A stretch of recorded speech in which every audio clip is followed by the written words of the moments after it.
before our previous meeting, I received an email from someone who said that they were an engineer, but that they, because of their current work thing, they wanted to assist us anonymously.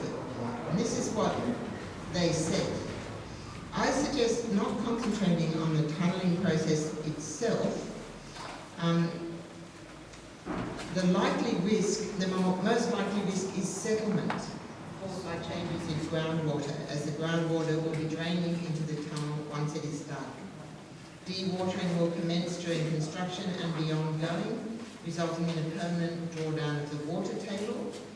The damage to homes due to this type of settlement can take a while to have an impact at surface level.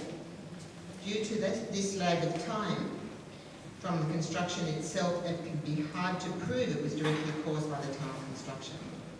Can you comment on this, please? There's certainly, well, once again, I say that the beautiful thing about Sydney is its sandstone. And if we were to chip away the floor of this church, we would find sandstone there. And it is part of the Sydney map, which runs from south of Wollongong, north of Gosford, out into the west. So in some locations, it's solid sandstone from the sole of your foot.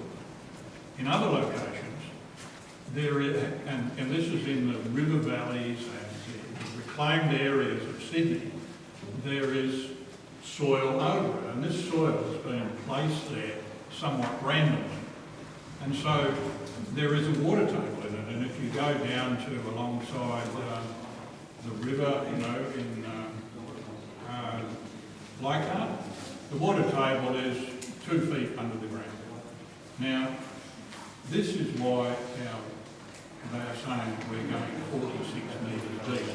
They are going underneath the irregularities on the top, where this water, where the soil sits and the water table sits. If you don't destroy it, and the sandstone is quite impervious, it may leak a little, but very little. You won't interfere with the system that's there. If you do have to do it, and say when they dug the tunnel across Georges River, it was a tunnel that they dug a box, they put the tunnel in, and then they filled the box up, and that's how they got the tunnel in. It was a surface tunnel. They had to control the water table there. You just cannot pump water out of the ground and continuously without causing this settlement. And it can be immediate or it can be long term. So you should prepare yourself for that. But in this particular alignment, there is little or no areas where you will be working in this. So it's something the engineer will work with, but he's working with it by taking it deep and working in the sandstone. When we dug the tunnel from Epping through to Chatswood, that tunnel there was dry. We had to add water to the machine to keep the dust down.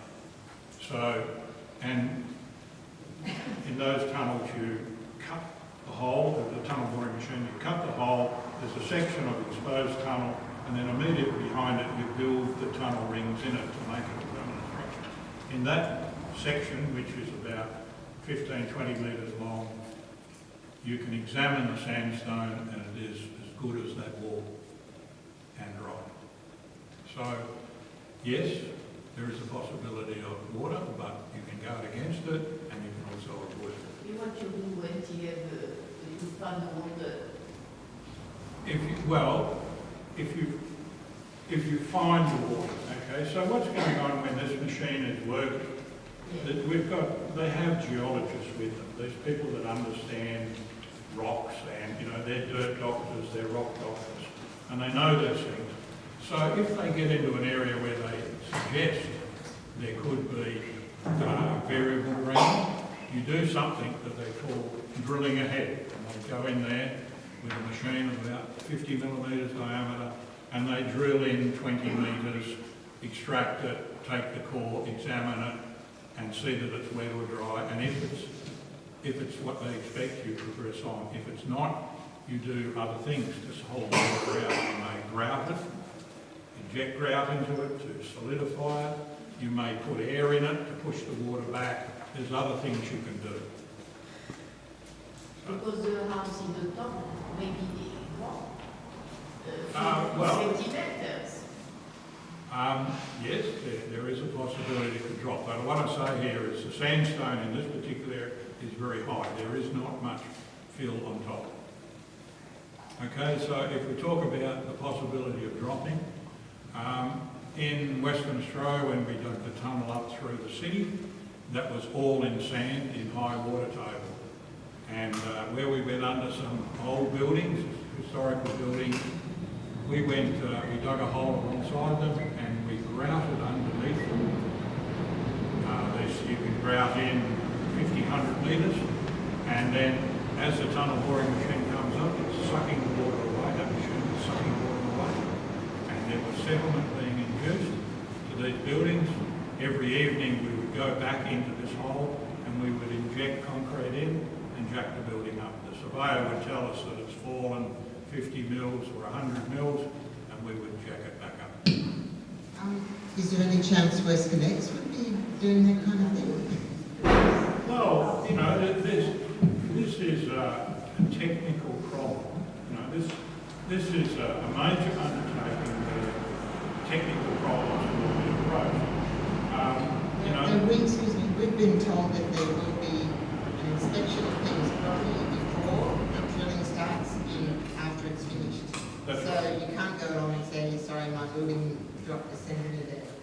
Well, you do it currently, you know, best practice that says now you establish the alignment, and then for a distance each side of the alignment you go around and you take a history of people's buildings, cracks, settlement, all these things. You establish the baseline and then you proceed through, and in the end you go back and you check to see what's happened.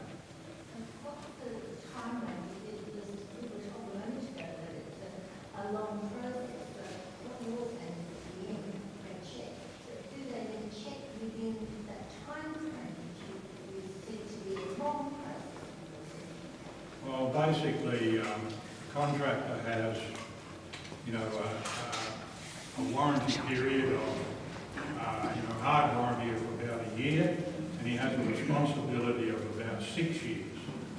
So, should there be settlement, and there's a debate about the settlement, there's basically a 6-year period where this could be resolved.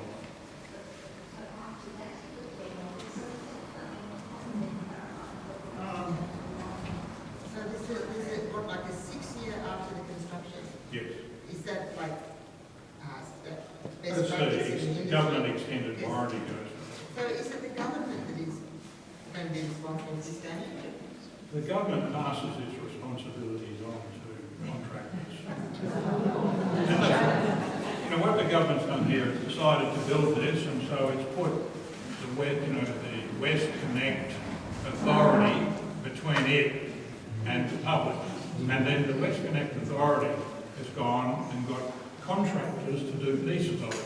So they're all held together by specifications, the law, and all these things hold them together. It only seems to be the property developer that can squeeze out through the gap. I mean, one of those contractors goes us or something. Here, too bad. Is the government Well, standing behind that? as I say, I worked for a company called Leighton Contractors, Leighton Agent, all my life. And we were always, whenever we went anywhere, the biggest fear was that we would go broke. They still exist today. They're still maintaining their warranties. And so, to undertake a project where, we understand this is like $7 billion, I think is the contract value. So it's not going to be a mum and dad's contractor that gets this. It's going. However, Jim, when you go to the community information things,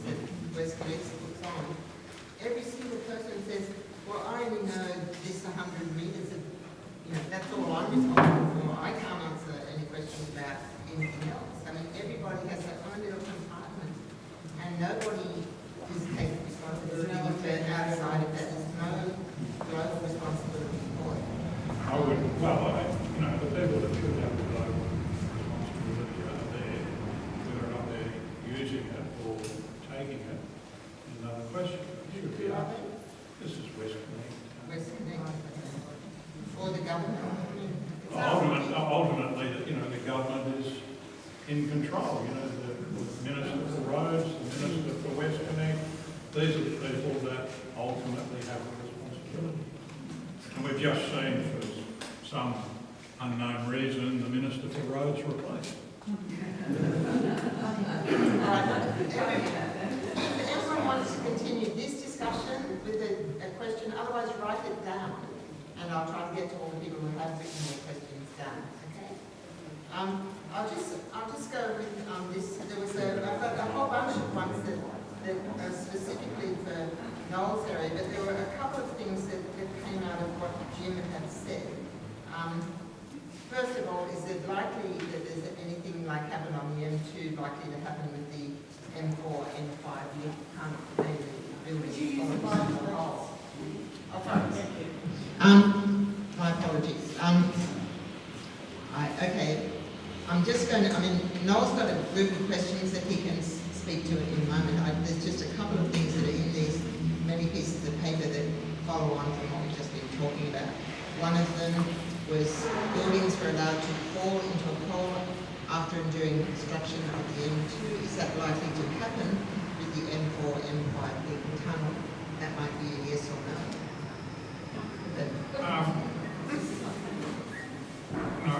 We say that the Sydney sandstone mound is continuous and it's homogeneous, but it has a few shapes and wriggles in it. And it has these shale inclusions. Yes, that's the next question. About The shale inclusions. Yep.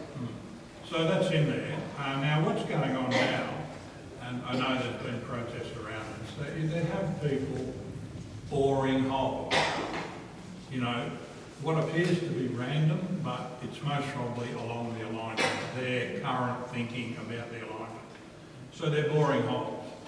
And these holes are determined to determine what the ground is. Now, if they come across, at this stage, a large shale deposit or a large indent full of sand or silt or something like that, they have the opportunity to move the alignment, to move away from it. Of course, it would then take more soil investigation.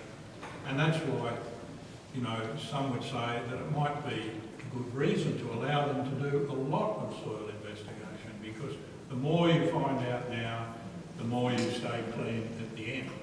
So you can move the tunnel around, you can change, you make it go deeper if you have to, you can swerve it around, you can do these things now. But of course, if you don't have consistent, good information and you start off and then you find the problem, you only find it when you drill 20 metres ahead. That's when you find it. So you have to stop and do things to protect, to stop this building falling in. So, you know, anything you can do today makes the job when it's done better and more thorough for the people in and around. Jim, there's one here, just a quick one, which says that they heard WestConnex spokesman on ABC News saying the tunnel was going to be 30 metres, not 45. I think you'll find it's 45 to the invert and it's about 10 or 15 metres high. So it depends where you measure the line. Whether you measure from the top of the tunnel to the surface. Engineers usually measure from the invert to the surface, which is the bottom. So 35 above you or 45 from the end. That makes sense. This one says what is likely to be the minimum depth of the tunnel. For example, at the low points along the alignment. Well, the minimum will be when it comes out of the ground. It will climb out of the ground. And that's where you have, you know, an extended time to do that, because you have to protect the ground when when you travel from the topsoil through the weathered material into the solid rock. You have to prepare yourself and protect yourself while you do that. This question is how far from the dive point would it be before you get down to that 45 metres you're talking about? Well, the gradient in a road, you're controlled by what's comfortable in a motor car. So 10%, 12% is, 12% is quite a noticeable grade in a motor car. So it will grade down and then they'll go along the bottom somewhat flat, although it's not flat because they will induce drainage so that you get low points, so you can collect any water that's in it, any water that's poured in. You might change it around for the ventilation system you put in so the air can travel out naturally. There's a number of reasons why you should change the process. So how far is it? Is that a kilometre or 2 kilometres? That 12% goes? Yeah, I'd say a kilometre. All right, I think we're going to go over to Noel now and get some questions on ventilation. Maybe you know the answer to this one before you start on that, Jim. Is there anything about schools in relation to emissions from the tunnel? Do they get any kind of special consideration in your experience? Well, they should, because the requirements are regarded as more serious as they should be with schools, childcare centres and so on. Now, of course, none of us have seen any documentation on this, but I would think the answer to that is that at least schools in the area, they should be regarded with particular concern when someone comes to sit down and work out what the deposition or the air quality effect from an exhaust stack or any other emission point is in the children attending the schools. By most scientists are more vulnerable to the potential effects of pollution than adults are. So the answer is, I don't know what they've got in mind. I suspect at the moment nothing's been written down. It should be, and that should be something to take particular care of when this EIS comes out, because it's a particular point of sensitivity without any doubt. Okay, these are in no particular order. Joe McKinnon has asked, will the vibration detection, would that also pick up vibration from the railway and aircraft that affect the area? And the answer is certainly in terms of the railways, it would or could. In terms of airborne vibration, a lesser likelihood, but it could. But the way that would need to go is you would need to run those monitors for a period of time before you get started to get a baseline, because your railway movements, your aircraft movement are pretty regular, by and large.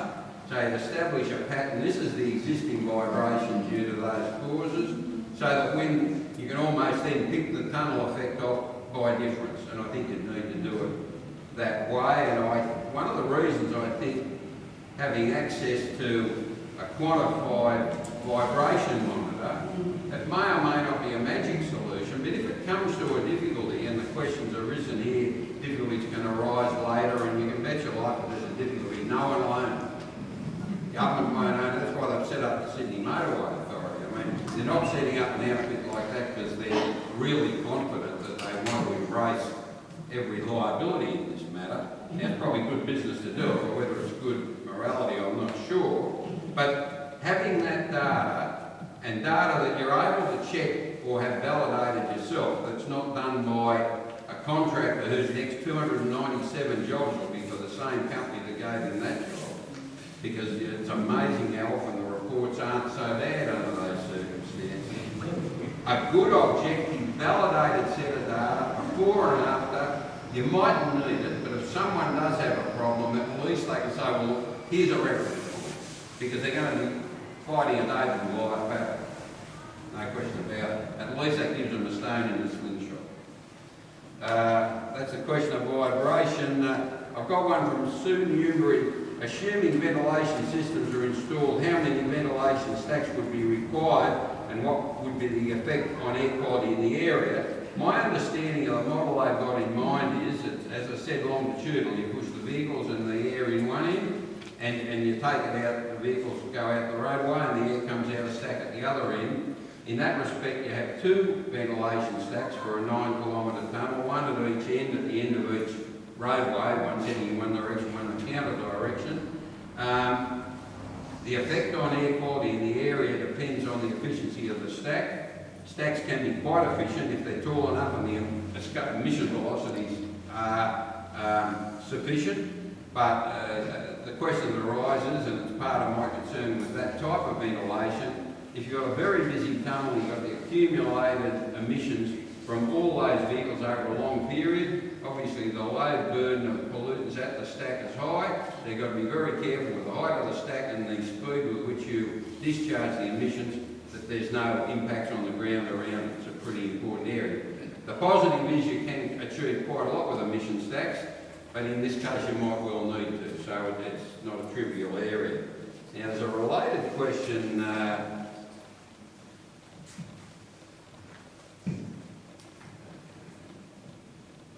how far do particulates from ventilation stacks travel? Well, the particulates that are of concern in air quality these days are the smaller and smaller particulates. There's a particulate referred to as a PM10, and that's a measured average diameter is 10 micrometres. Then there's much smaller particulates, ultrafines, 2.5 micrometres and less.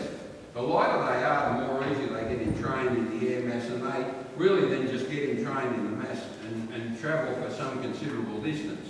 Now, the argument always is, look, as long as you don't create a concentrated deposition near the stack, those pollutants would have been in the air anyway, and in fact by getting trafficking more smoothly in a tunnel they'll have less, so it's no difference.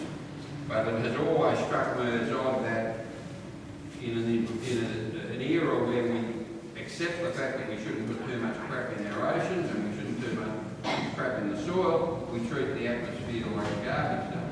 And I think it's a serious consideration when it comes to this.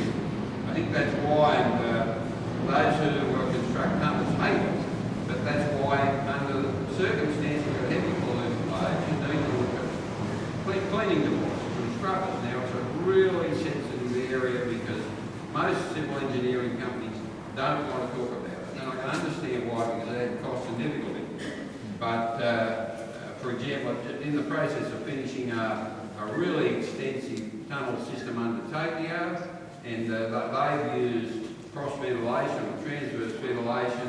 They've got fresh air in and clean air out every 1.2 kilometres the whole width of it. Now, that has a problem in that they say, oh gee, there's more stacks. But they responded to that by ensuring that the quality of the emissions. That's a very expensive way to go. And the argument in Australia that holds sway at the moment is you don't need to do it. But and that argument is because the Cross City Tunnel and the Lane Cove Tunnel were underutilised, partly because the numbers on which the business cases were based were dodgy. To get the deal up and so people could extract lots of money out of it, the original investors went belly up, but so what? Now, the end result was that they're not very heavily vehicle tunnels. The one tunnel we've got a lot of vehicles in it is the M5 East Tunnel. It's a horrible, complicated ventilation system, like two horseshoes joined together with their 2 4-kilometre tubes, and you're basically ventilating 4 2-kilometre sections. They had and still have great trouble with the air quality